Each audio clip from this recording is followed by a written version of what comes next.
ሰላም የእግዚአብሔር ቤተሰቦች እንደምን አላችሁ እንደምን አደራችሁ።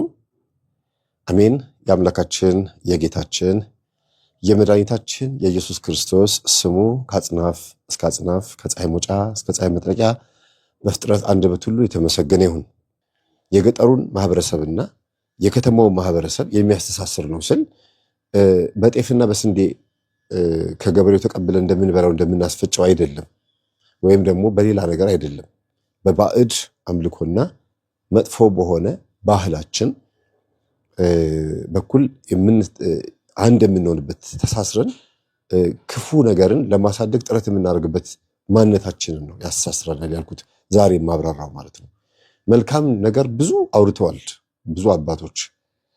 የገጠሩ ማህበረሰብ ለከተማው ያቀበለው፣ የከተማው ደግሞ ለገጠሩ ህዝብ ያበረከተው አስተዋጽኦ አለ፣ በትምህርትም በጤናውም በምንም። ይሄ ባዕድ አምልኮ ወይም ደግሞ ባዕድ የሆነው ነገር ወይም አስማቱና ድግምቱ ወይም ከመናፍስት ጋር ያለው ትስስር ግን እስካሁን ድረስ ፈርተን የማንናገረው ሸሽተን የማንሮጠው የተጨመላለቅንበት አሰራር እንደሆነ ነው የምረዳው። ኮሜንት ስትጽፉ እባካችሁን የተሰማችሁን ነገር ብቻ እንድጽፉ ፈልጋለሁ። መምህር ደስ እንዲለው ወይም ደግሞ በግምት የሆኑ ማህበረሰቦች እንዴት እንደዚህ ትጽፊያለሽ ትጽፋለህ ይሉኛል ብላችሁ አመቻምቻችሁ እንዳትጽፉ። ራሱን አይምሯችሁ ውስጥ የመጣውን ሐሳብ ቁጭ አድርጉት። ይሄን ያልኩት ለምንድን ነው? የገጠር ማህበረሰብ የሆናችሁ ሰዎችም የከተማ ማህበረሰብ ሰዎችም ስለምታዳምጡኝ ነው። ህፃናትም ወጣቶችም ልታዳምጡት ትችላላችሁ። ለዚህኛው ገጠመኝ ግን ልጆች ባያዳምጡት ደስ ይለኛል። ልጆች አጠገባችሁ ካሉ በተለይ እድሜያቸው ከ14 ዓመት በታች የሆኑ ልጆች ባያዳምጡት ደስ ይለኛል። ምናልባት ከ18 ዓመት በታች የሆኑትን ባያዳምጡት፣ ግን ምናልባት ከ15 ዓመት እስከ 18 ዓመት ያሉ ልጆች ወደ አዋቂነት እየተንደረደሩ ስለሆነ ግዴታቸው ነው ማዳመጥ አለባቸው ብላችሁ የምታስቡ ከሆነ እናንተ ከሰማችሁት በኋላ አይ ይሄ ለልጄ ይመጥናታል ተስማው ብላችሁ እናንተ ማሰማት ትችላላችሁ። መጀመሪያ ግን ብቻችሁን ስሙት። ከልጆች ጋር ባትሰሙት ደስ ይለኛል ማለት ነው። እና እኛ አባት 6 ሴትና 1 ወንድ ልጅ ያላቸው አባት ናቸው እና ጠንቋይ ናቸው። ከጠንቋይነታቸው በፊት ግን ምንድን ነበሩ? ደብተራ ነበሩ። ከደብተራነታቸው በፊት ደግሞ የአብነት ትምህርት ቤት ተማሪ ነበሩ። ወደኋላ ሲመዘዝ የክህነታቸው ዘር ሐረግ ወይም የክህነታቸው ሶርሱ አብነት ትምህርት ቤት ቢሆንም በአብነት ትምህርት ቤት ውስጥ ሆነው ግን ሁሉንም አስማት ሁሉንም ድግምት ለሰይጣን ታማኝ ሆነው ማድረግ ያለባቸውን በሙሉ አድርገው የቆሎ ተማሪዎች ወይም የአብነት ተማሪዎች እስኪደመሙባቸው ድረስ ማጂክ የሰሩ ናቸው። የኔታቸው ጭምር የኔታ ያስተማሯቸው ማለት ነው። የኔታ ስል ተገርመው እኔ እንኳን ሰይጣንን በዚህ ልክ አላገለገልኩትም መጥቶልህ ነው ስበኸው ነው ብለው ነገሯቸው ነው የሚባለው። አዎ ወደ በረሃው ሄድኩኝ ያሉ ልክ የመምህር ግርማ 4ኛው መጽሐፋቸው የሰው ቃርሚያ የሚለው መጽሐፋቸው ላይ ያለው ታሪክ ማለት ነው። ወደ በረሃ ሄድኩኝ። መሀል በረሃ ላይ 14 ቀን በጠራራ ፀሐይ ከተቀመጥኩበት ሳልነሳ እግሬን ጫት እንደሚቅም ሰው እንደዚያ መሳቅዬ ነው የሚሉት። እጃቸውን ዮጋ እንደሚያደርግ ሰው ቁጭ ብለው ፀሐይ አናታቸውን እየበሳቸው ሲመሽ ብርዱ እየመታቸው አይናቸውን ጨፍነው ምንም አውሬ ቢመጣ እባብም ቢመጣባቸው ምንም አውሬ ቢመጣ መጥቶ አሽትቷቸው ነው የሚሄደው። የበላኝ ይብላኝ ብለው ነው የሚገርማቸው። የበላኝ ይብላኝ። ከዛ ባፋቸው መልካ ሳጥናኤልን አስቡት እስቲ። አሁን መልካ ሚካኤልን አስቡትና ሰላም ለአይንቲከ ሰላም ለእዴከ ሰላም ለእገሪከ ሰላም ለአክናፊከ ሰላም ለአፍናኒከ ለአፍንጫ ማለት ነው እያለ እያንዳንዱን አካሉን ያመሰግናል ለአፍከ እያለ እና በዚህ ልክ ሰይጣንን ደግሞ ማመስገን ለእጆች ለጥፍሮች ለአይንህ ለእጅ ለእግርህ ለክንፎችህ እያሉ ሰይጣንን ማወደስ ና እባክህ ቅረበኝ ጓደኛዬ ይሁን ብሎ መለመን አይሰቀጥጥም ቤተሰቦች? እና እኛ አባት ያኔ ቆሎ ተማሪ በነበሩበት ሰዓት ቀጥታ በረሃ ሄደው ይሄን ያደረጉት ክንፉን ዘርግቶ ምንም አይነት አውሬ እንዳይበላቸው ሲከላከል የነበረውም ይሄው ና ብለው ሲጠሩት የነበረው ነው።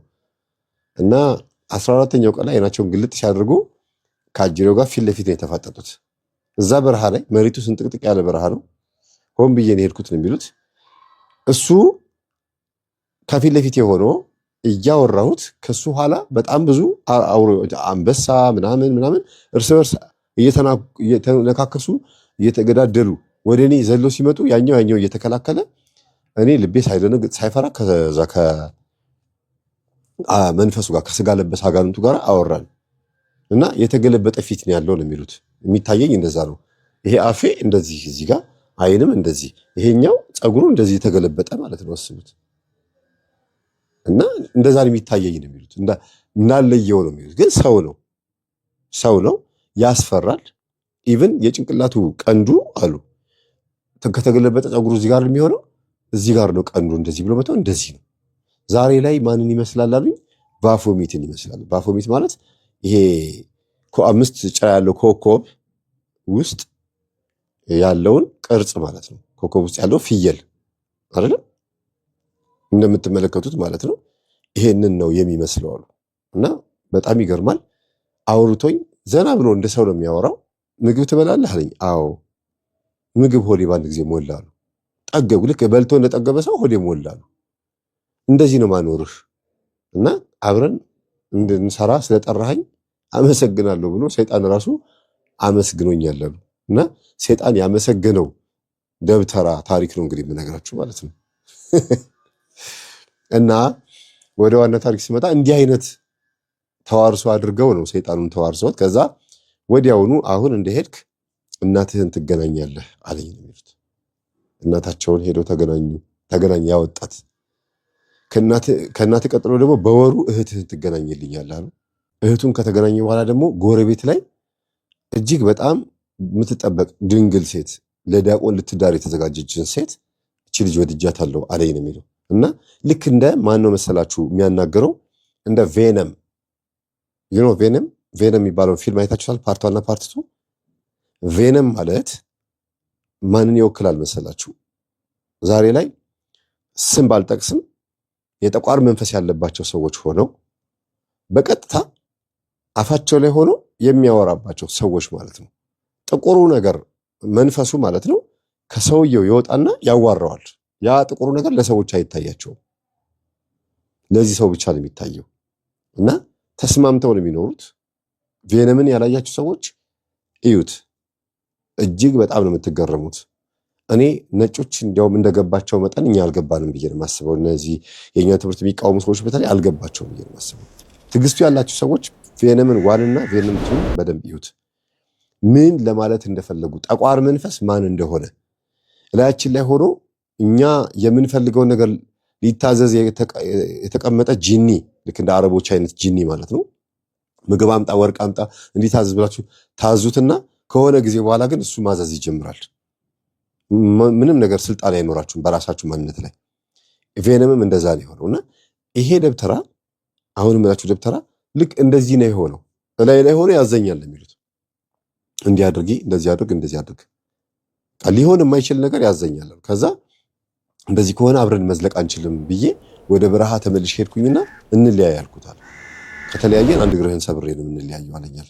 ለምን ምን አጥፍቼ? አይ ጠርተኸኛል፣ እኔ እኮ ከአንተ ጋር አብሬ ስሰራ የምፈልገው ነገር ልትሰጠኝ ነው አይደለ? እና ወደ እኔ ና አሃቤ ብለህ ስጠራኝ አብረን ልንሰራ እስከሆነ ድረስ የምፈልገው ነገር ልታሟላልኝ ይገባል።